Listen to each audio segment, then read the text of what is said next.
शिवपुर नाम का छोटा सा गांव था जो चारों तरफ से पहाड़ियों और घने जंगलों से घिरा हुआ था। इस गांव में विनोद नाम का एक गरीब किसान रहता था। उसके चेहरे पर हमेशा एक हल्की मुस्कान रहती थी, लेकिन उसके भीतर वर्षों की भूख, कर्ज और संघर्ष का बोझ साफ दिखता था। विनोद की पत्नी मीरा और 2 बच्चे अनु व चंदा उसकी दुनिया थे।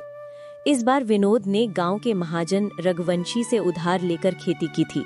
उसकी आशा बस इतनी थी कि इस बार फसल अच्छी हो जाए, ताकि वो अपने बच्चों को भूखा न सुलाए और उनके लिए एक अच्छा भविष्य तैयार कर सके। गांव में सभी जानते थे कि विनोद मेहनती है, लेकिन उसकी किस्मत जैसे सालों से रूठी बैठी थी। इस साल मौसम अच्छा था, सूरज समय पर उगा, बादल समय पर बरसे और फसल पहले से कहीं ज्यादा लहलहा उठी। खेत देखकर विनोद के मन में कई सालों बाद उम्मीद जागी। देख रही मीरा, इस बार फसल भगवान की देन है। अब शायद बच्चों को भूखा नहीं रहना पड़ेगा। हाँ विनोद, इस बार मेहनत रंग लाई है। अगर ये फसल सही सलामत कट गई तो कुछ महीनों तक चैन की जिंदगी मिल जाएगी। बाबा, क्या इस बार मैं स्कूल जाऊंगा? जरूर बेटा, तुझे अच्छे कपड़े, किताबें सब दिलाऊंगा। और मेरे लिए? तेरे लिए गुड़िया भी और लाल चूड़ियां भी लाऊंगा। लेकिन उसी शाम आसमान में अचानक काले बादल छा गए।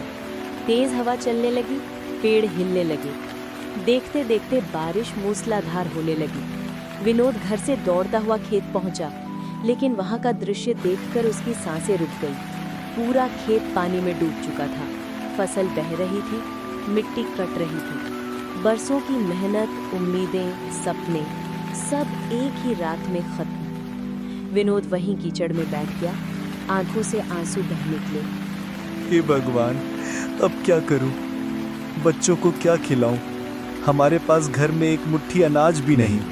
अगले दिन सुबह वो थके मन और भारी कंधों के साथ महाजन रघुवंशी के घर गया। सेठ जी, बारिश में सब नष्ट हो गया।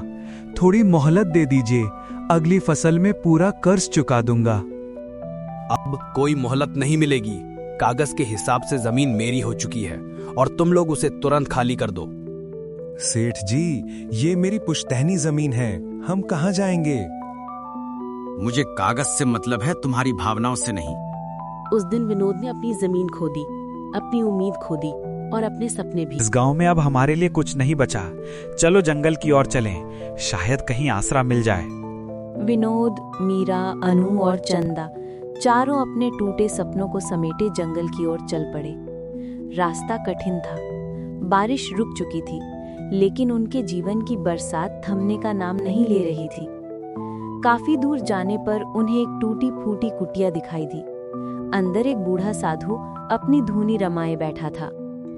विनोद में हाथ जोड़कर कहा, बाबा, हम मुसीबत में हैं। हमारे पास अब कुछ भी नहीं बचा। तुम्हारे चेहरे पर ईमानदारी है।